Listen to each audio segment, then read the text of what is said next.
Let's be Jesus's hands and feet. If you don't quite know what we mean, take a seat.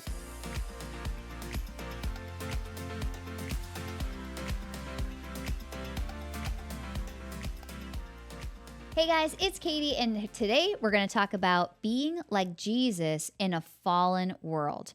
So, the world today is anti Jesus. I think you've seen everything on the news. It's anti this, anti that. But really, what we're trying to do is bring the principles of Jesus back into the world. And I think our current election and president really is bringing us back to faith, right? It's bringing God back into schools. It's saying that there's two genders. So there's things that are being declared that are biblical, and it's happening in politics. But what about the rest of us? What about the people that aren't going to be standing on a stage or talking about politics or making any kind of big changes in the school system or at the school board or anything in your local communities? We're still the hands and feet of Jesus. So when you hear that, it might be something where it's just like a slogan or a bumper sticker, but that's not what it is. It's saying that if you took the concepts, if you took the things that Jesus taught, and you actually were the hands and feet of Jesus in the world today, the world would change. Everything would change. So it's not like you have to be and have this big influence or be one of the top people in your community to start making these changes today. So I wanted to read you a verse from 1 John 2:15 through 17. Do not love the world or anything in the world. If anyone loves the world, love for the Father is not in them. For everything in the world, the lust of the flesh, the lust of the eyes, and the pride of life comes not from the Father, but from the world. The world and its desires pass away, but whoever does the will of God lives forever. Whew! It's like when we talk about trying to help people come to Jesus, what that's about is eternal life. So if you don't know anything about that, just the basics is saying that what's the worst thing that happens if you die and you believe in God versus you die and you don't believe in God? People who believe in God and heaven and what happens to us is if you believe and you work on earth, not with your works, but if you are the hands and feet of Jesus on earth and you are working towards your best self, a full gas tank, meaning like when you get to heaven and you say, hey, God, and he says, well done, and you have a full tank, meaning you took the opportunities of every single supernatural thing that's available to us, healing. You can cast out demons. You can bring people literally back from the dead. I know that's getting super, super deep, but people believe that and then they do it, right? So it's like everything you've heard in self-help. If you believe in something or you believe something, if you believe you can, you will. And if you believe you can't, you won't. It's like you've been taught that a million times, but what are you doing when it comes to your relationships on earth and what you believe you can do through God? So if you don't have a relationship with God right now, I want you to just sit there and I want you to listen and I want you to have a perspective of what life could be like if instead of focusing on the things of this world, you focused on what you could have with God. So one we'll talk about is the lust of flesh. So it says preoccupation with gratifying physical desires. So when we talk about physical desires, we can go from alcohol, sex, pretty much anything that just kind of gets rid of that instant gratification of something that you want right now in the flesh. Like your flesh is desiring something, so you do it. You want to have sex with someone, you do it. You want to have alcohol, you do it. So all of these things are paralyzing us. They're taking you from a conscious state of knowing what you're doing and knowing what you're saying to dull, right? Society has said sex, drugs, and rock and roll, right? It's like if you're not into sex, drugs, and rock and roll, you're boring. Like, oh my gosh, what a nerd. How boring is that person? They never get high or they never get drunk. Well, what are we telling kids? That they're boring if they don't start drinking alcohol, if they don't start altering their current state of consciousness, that they aren't cool or they're not like going to fit into the group. Same thing with sex. We've talked about this a bunch on here. If kids aren't having sex in high school, they're like the weirdos. Isn't that crazy that that's how it was when I was young? I mean, is that how it was when you were? Or is that how it is when you're growing up right now? If you're younger, is it almost weird for you not to have sex than it is to have sex? It wasn't even a thought of mine to not do it. So I think that what we're doing is we're escaping. So why are we escaping our lives? I know that for me, and this isn't like I'm perfect, I never did any of this. I did it all, okay? And for me, when I was really really unhappy with where I was in my life and even in my marriage at one point, I was drinking a lot of alcohol. So if you haven't heard my story, I am sober. I've been sober since August 2021. And the reason that I did that is because I was noticing that the person that I was when I was drinking is not who I want to be. So if you're someone who's experiencing that with either sex or drugs or alcohol, you do have resources. Not only us, if you want to comment and talk to us about some things that you're going through or some things that you want, it's also we can connect you to somebody. There are local churches. I know the church word is like scary to some people, but the church is designed for the body of Christ, which is us. It's all of the people in this journey. It's not the perfect people. It's not the pastors always, and pastors aren't perfect either. We can't idolize the people in the church and put them on a pedestal. They're just broken people. The church is supposed to be a hospital. It's supposed to be the sick people come to get better. And then the people who are better might get sick again if they're not in this like band of people that are trying to help them be the best versions of themselves, which I'm pretty sure if you admitted to yourself right now, the drunkest, highest, person sleeping with 1,000 people a day, like that chick, like trying to sleep with over 1,000 people in a day, that's brokenness, right? You might drink because you're happy, but most of the time when you're in a really bad state where you're like needing alcohol, it's because you're needing that to get away from your life. So how do we combat that? Something that I started to do, I mean, I was at a point where I didn't want to get up. I would just lay there. Are any of you there where you're just laying there thinking, what is it for? Why get up tomorrow? Like my alarm would go off and I'd be like, nah, like I don't even need to get up. I'm not getting up. And so what are you doing to get up in the morning? What's making you want to get up? Because that's something that will literally change how you feel every single day of your life. So if you have a passion behind what you're doing, so what I started to do is I started some groups.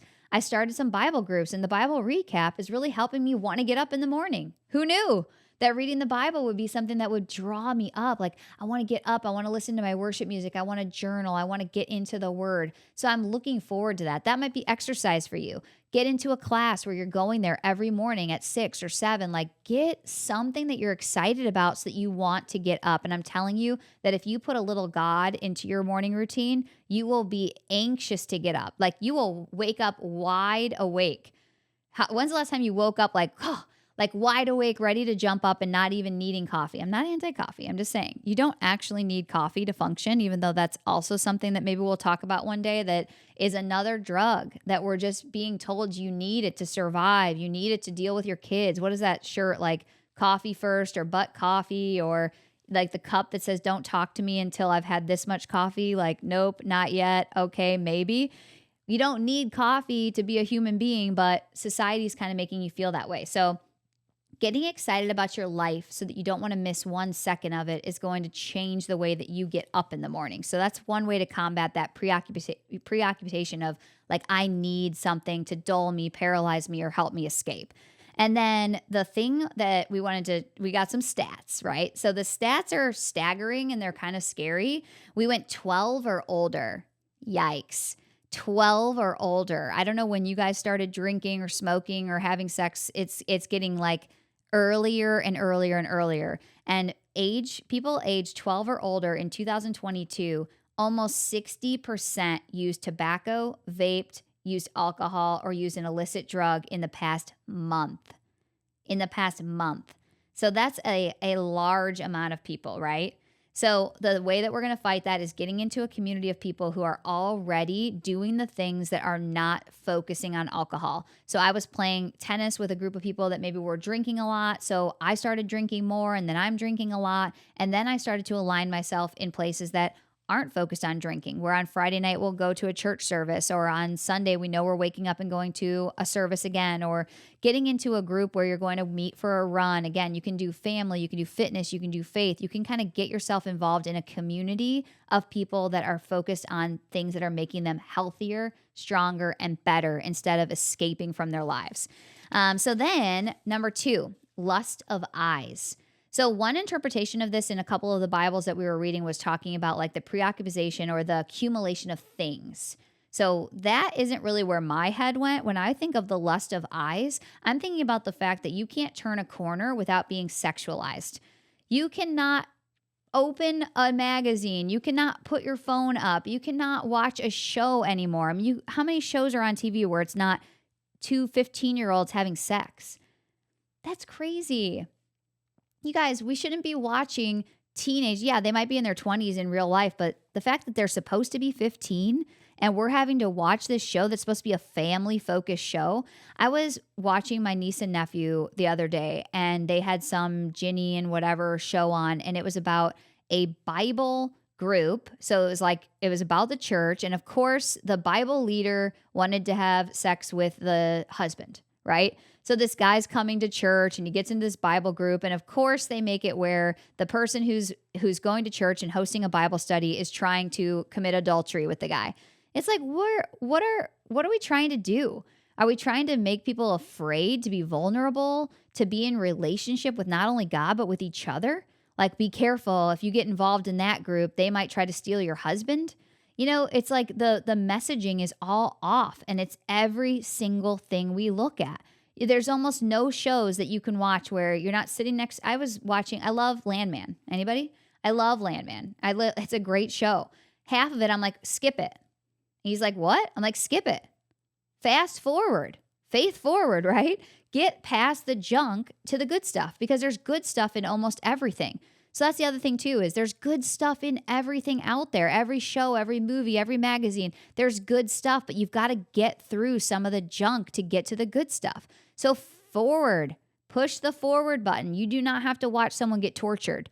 You do not have to watch somebody have sex. You do not need to watch some like 15-year-old girl stripping.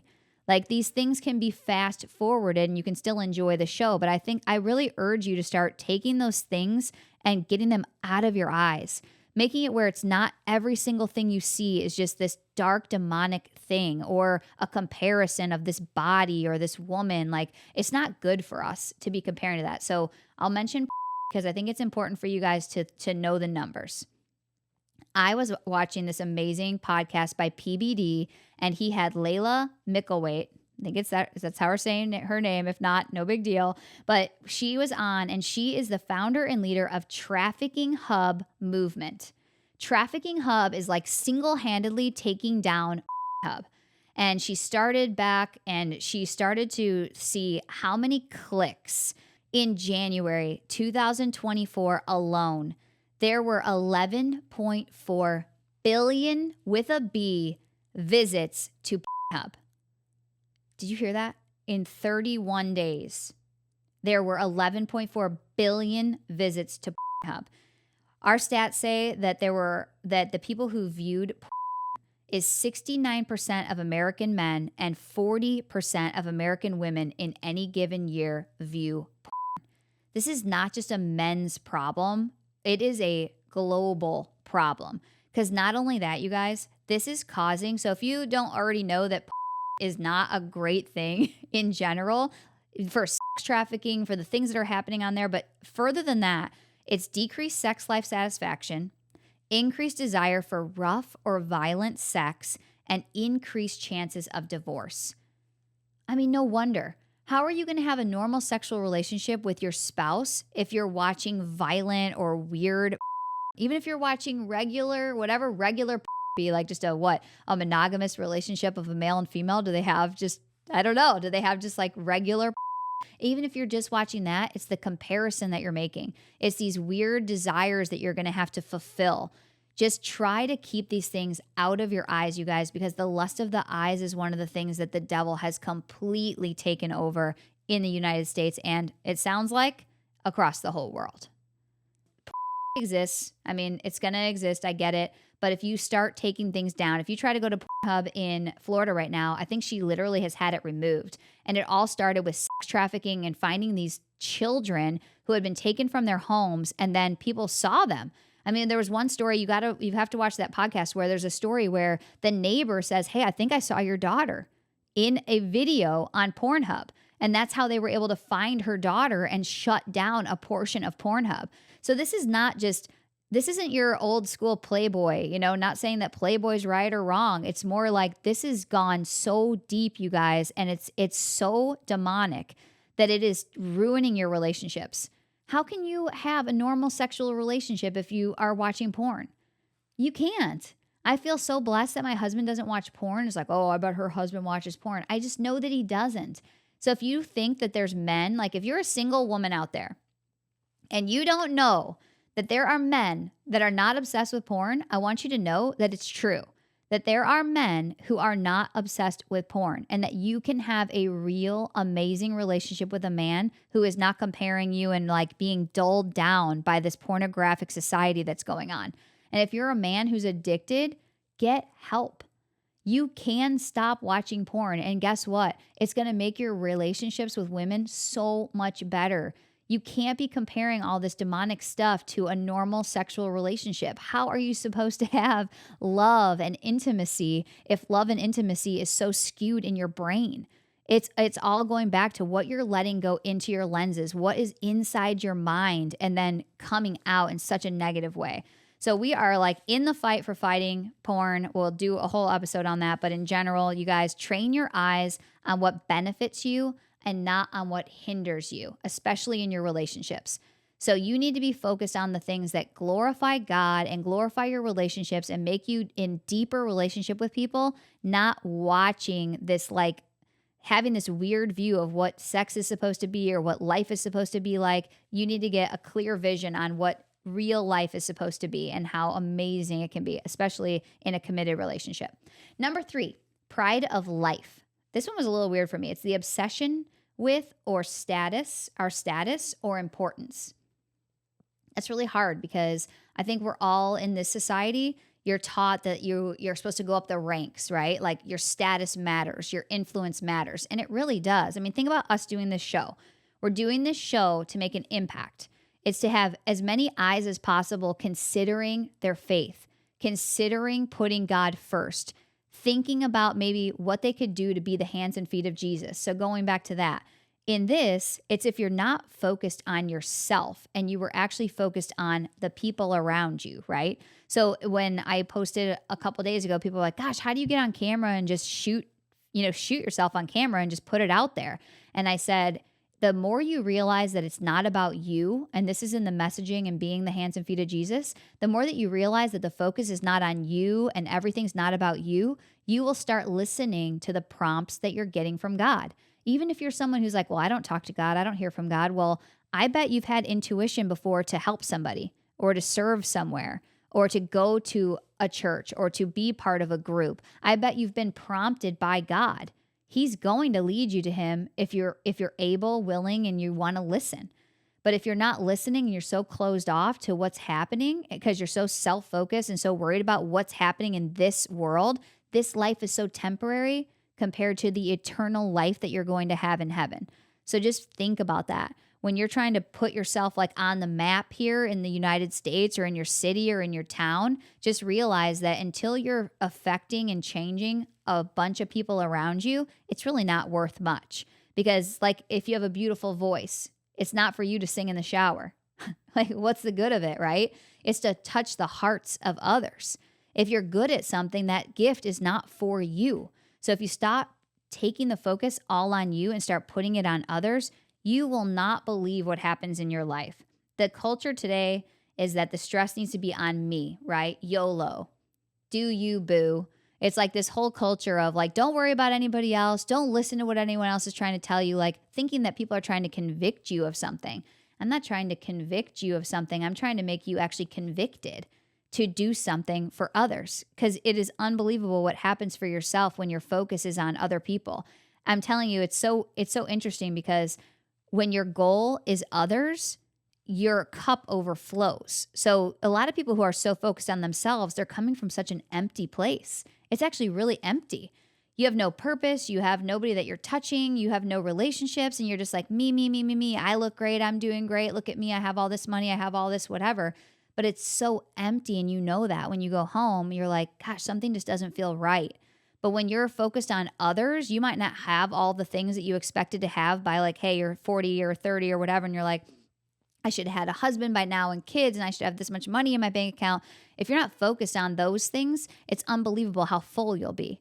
And when you are living in overflow and abundance, it is crazy what God can do in your life. Because if you are living in a spot where you're just trying to fill your cup as much as possible so that you can flow it out to others, God will fill your cup.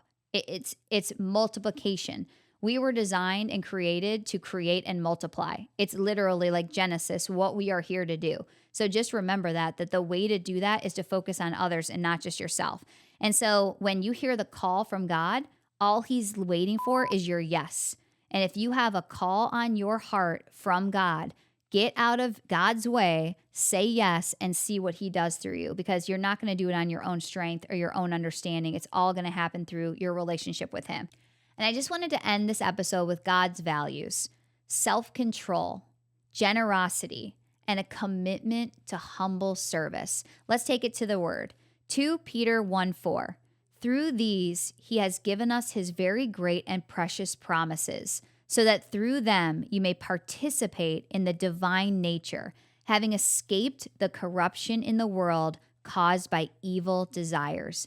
So if you take to heart any of the little ways that we said, hey, let's turn this away from the world's view and start trying to be more like Jesus or be the hands and feet of Jesus, you have to participate with what God says is good, with what Jesus did. So if you start to participate with the amazing supernatural power that is available to you through God, your life will change. But bigger than that, our whole world would change. So we're hoping that you got some new perspective on something today. If you've had some wins recently in this category, or if you just are struggling so hard with something, whether it's addiction or just anything in your marriage or relationships, we want to get you connected with somebody who can help you. So we'd love to see you in the comments. And until then, stay elevated.